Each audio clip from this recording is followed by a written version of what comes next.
चलिए नमस्कार दोस्तों, स्वागत है आप सभी का। और आप सभी के लिए डेली एएनएम की क्लास चल रही है जिसमें हम साइंस ओल्ड पेपर कंप्लीट कर रहे हैं, जिसमें मैंने आपको 50 क्वेश्चन जीके के करवा दिए हैं। 20 क्वेश्चन आपके साइंस के हो चुके हैं। आप हम करते हैं इससे आगे के क्वेश्चन स्टार्ट। जो भी नया है चैनल को सब्सक्राइब कर दीजिएगा और डेली की क्लास के लिए हमको इस नंबर पर व्हाट्सअप कर दीजिएगा, तो हम आपको ग्रुप में ऐड कर देंगे जिससे आपको क्लास मिलती रहे। पहला क्वेश्चन आपके सामने क्या लिखा हुआ है मेथेनॉल और इथेनॉइक अम्ल को कुछ बूंद सांद्र सल्फ्यूरिक अम्ल के साथ गर्म करने पर क्या बनेगा।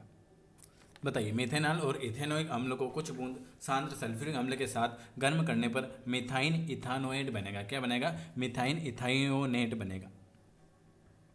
चलिए अगला क्वेश्चन क्या लिखा हुआ है। दूसरे नंबर का क्वेश्चन लिखा हुआ है, किसने पदार्थ के कणीय स्वभाव की पुष्टि की थी। किसने पदार्थ के कणीय स्वभाव की पुष्टि की थी। दूसरा क्वेश्चन आपके सामने।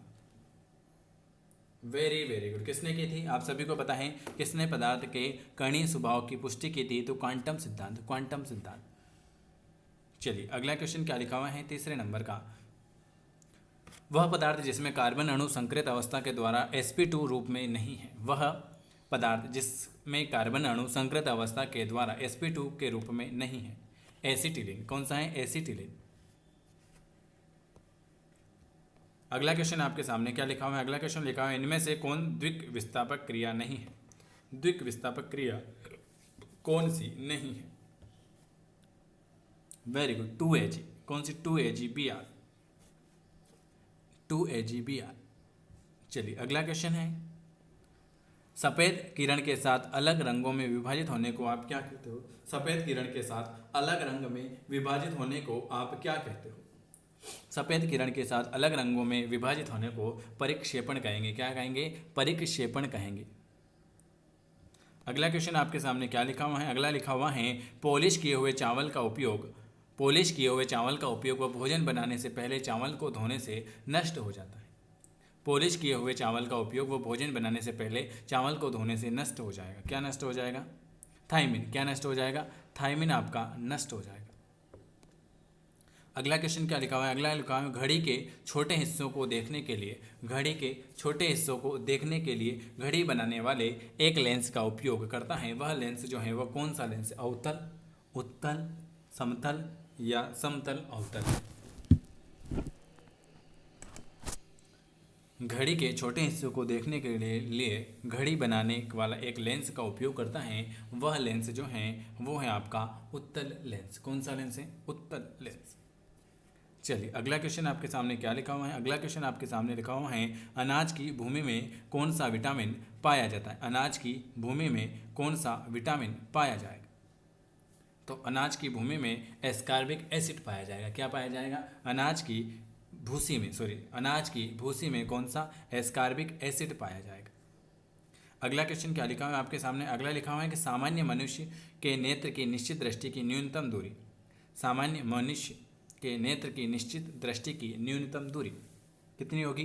25 सेंटीमीटर, 25 सेंटीमीटर।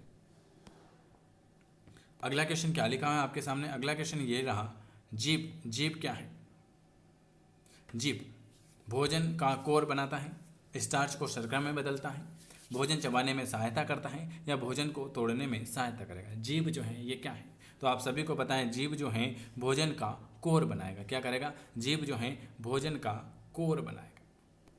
अगला क्वेश्चन क्या लिखा है आपके सामने, चलचित्र में किसका उपयोग होता है। चलचित्र में किसका उपयोग होता है? चलचित्र में किसका उपयोग होगा?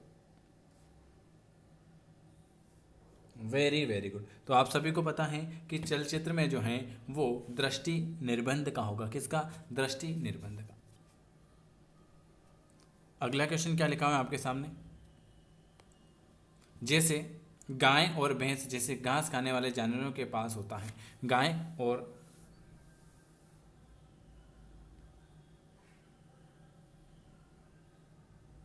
Very very good.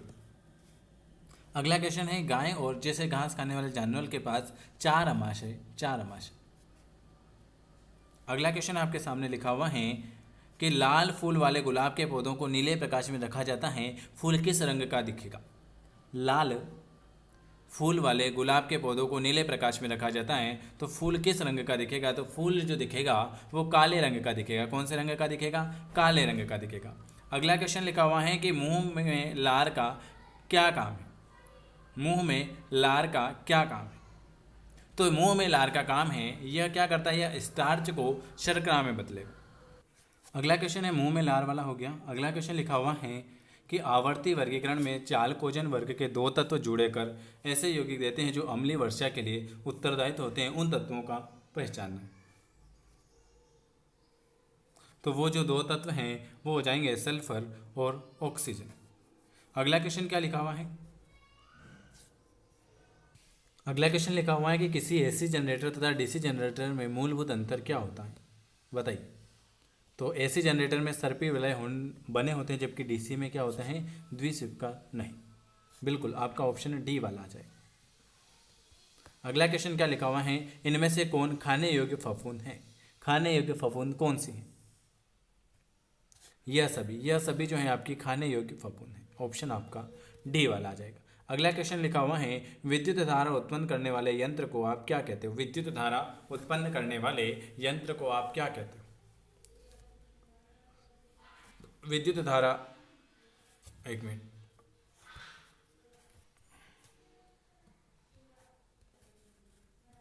अगला क्वेश्चन है विद्युत, ये हो गया उपरोक्त सभी। विद्युत धारा उत्पन्न करने वाला यंत्र जनित्र कहलाएगा। अगला क्वेश्चन क्या लिखा हुआ है आपके सामने?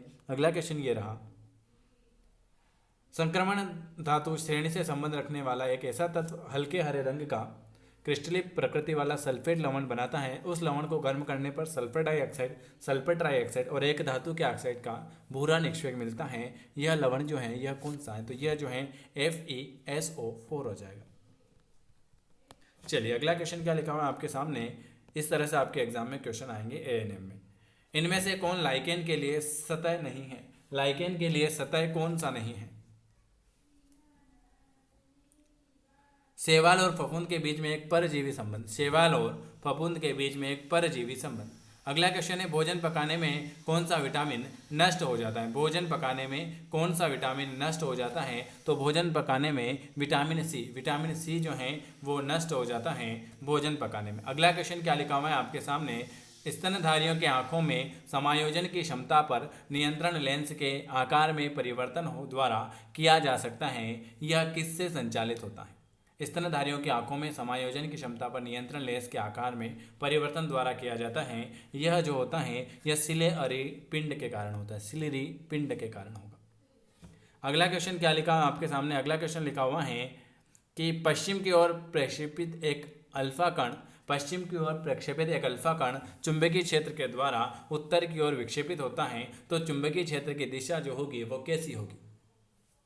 पश्चिम की ओर प्रक्षेपित एक अल्फा कण चुंबकीय क्षेत्र के द्वारा उत्तर की ओर विक्षेपित होता है। यह जो होती हैं यह ऊपर की ओर होगी। यह जो चुंबकीय क्षेत्र जो होगा यह ऊपर की ओर होगा। अगला क्वेश्चन क्या लिखा हुआ है आपके सामने? हरे पत्ती वाली सब्जी में कौन सा विटामिन पाया जाएगा? हरे सब्जी वाली पत्ती में कौन सा विटामिन पाया जाएगा? तो हरे पत्ती वाली सब्जी में विटामिन के, कौन सा? विटामिन के पाया जाएगा। अगला क्वेश्चन क्या लिखा है आपके सामने? 45, एक ही गुणसूत्र पर स्थित सभी जीन, एक ही गुणसूत्र पर स्थित सभी जीन,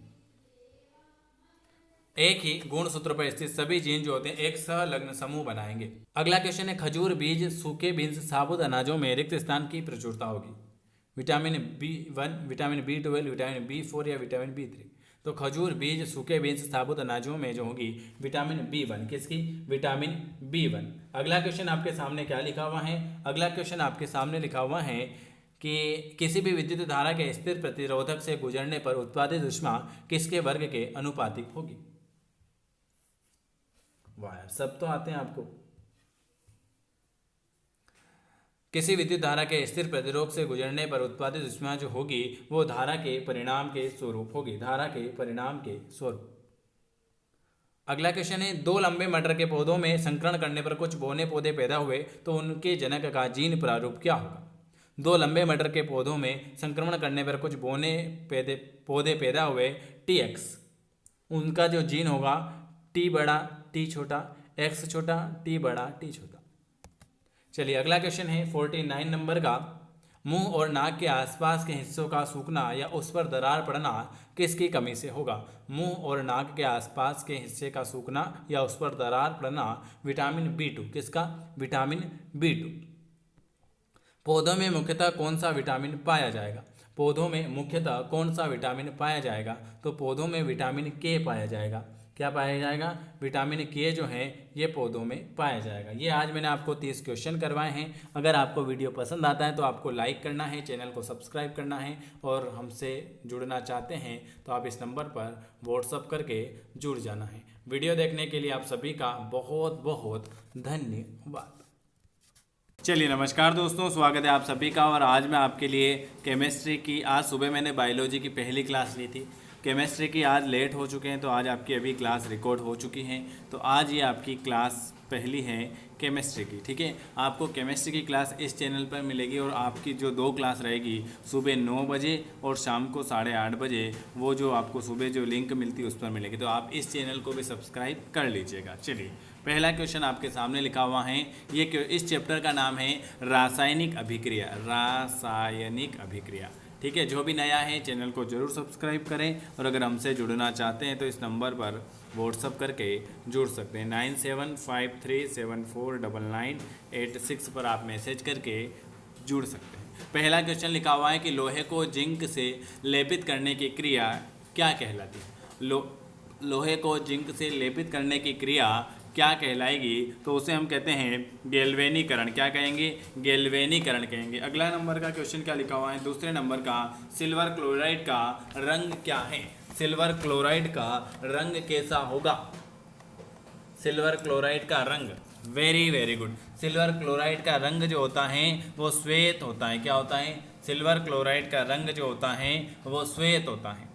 अगले नंबर का क्वेश्चन है, जस्ता तथा तनु हाइड्रोक्लोरिक अम्ल की अभिक्रिया के फलस्वरूप, जस्ता तथा तनु हाइड्रोक्लोरिक अम्ल की अभिक्रिया के फलस्वरूप कौन सा गैस बनेगा? तीसरे नंबर का क्वेश्चन। तो जस्ता और तनु हाइड्रोक्लोरिक अम्ल की क्रिया से जो गैस बनती हैं वो हो जाएगी H2। H2 कौन सी हो जाएगी? H2। कौन एक दहन अभिक्रिया है? दहन अभिक्रिया कौन सी है? पेट्रोल का जलना। पेट्रोल का जलना ये कौन सी है? पेट्रोल का जलना ये एक प्रकार की दहन अभिक्रिया हो जाएगी। साग सब्जी को विघटित होकर कंपोस्ट बनाने की, साग सब्जी को विघटित होकर कंपोस्ट बनाने किस अभिक्रिया का उदाहरण है? साग सब्जी को विघटित होकर कंपोस्ट बनाना ऊष्माक्षेपी अभिक्रिया है। ऊष्माक्षेपी ऑप्शन आपका बी वाला आ जाएगा। अगले नंबर का क्वेश्चन है, कौन सा उत्पाद लेड नाइट्रेट को गर्म करने पर प्राप्त होता है? ऐसा कौन सा उत्पाद है जो लेड नाइट्रेट को गर्म कर प्राप्त होगा? NO2CO2, NO2O2, NO2O2। कौन सही है? चलिए इनमें से आपका कौन सा सही हो जाएगा?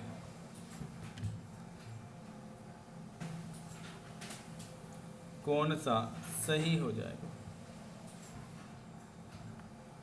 बिल्कुल सही, 7 नंबर का NO2CO3, NO2CO3 10H2O, 10H2O। कौन सा सही है? Na2CO3 10H2O।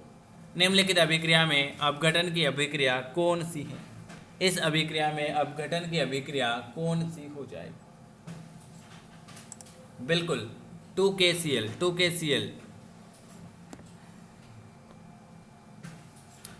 Fa2O3 plus 2Ai is equal to Al2O3 plus 2Fe। यह किस प्रकार की अभिक्रिया है?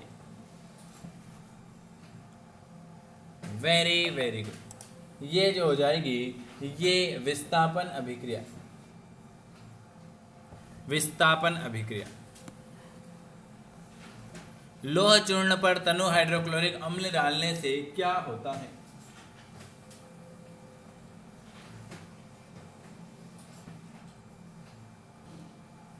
लोह चूर्ण पर तनु हाइड्रोक्लोरिक अम्ल डालने पर क्या होता है?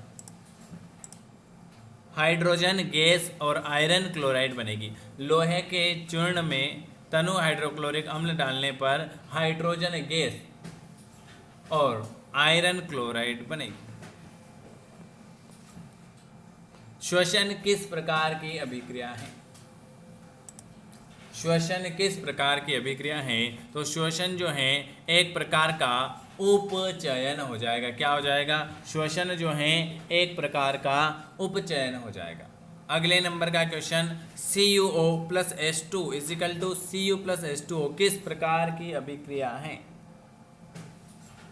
12 नंबर का, ये अपचयन अभिक्रिया कौन सी है? अपचयन अभिक्रिया है। इलेक्ट्रॉन के स्थानांतरण से बने यौगिक को आप क्या कहते हो? इलेक्ट्रॉन के स्थानांतरण से बने यौगिक को आप क्या कहते हो? उसे हम कहते हैं विद्युत संयोजी। क्या कहेंगे? इलेक्ट्रॉन के स्थानांतरण से बने यौगिक विद्युत संयोजी। चलिए 14 नंबर का क्वेश्चन, ये कौन सा अभिक्रिया है?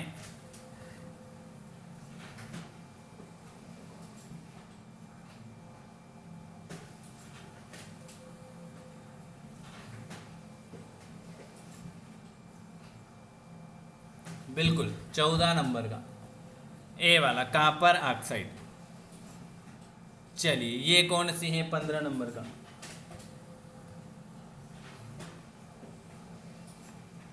वेरी वेरी गुड, एक संयोजी अभिक्रिया। ये आज मैंने आपको 15 क्वेश्चन कराए हैं। आपको वीडियो कैसा लगा कमेंट करके ज़रूर बताना, और 15 में से आपके कितने नंबर आए हैं वो भी बताना, और इस चैनल को भी आप सब्सक्राइब कर लीजिएगा। वीडियो देखने के लिए आप सभी का धन्यवाद।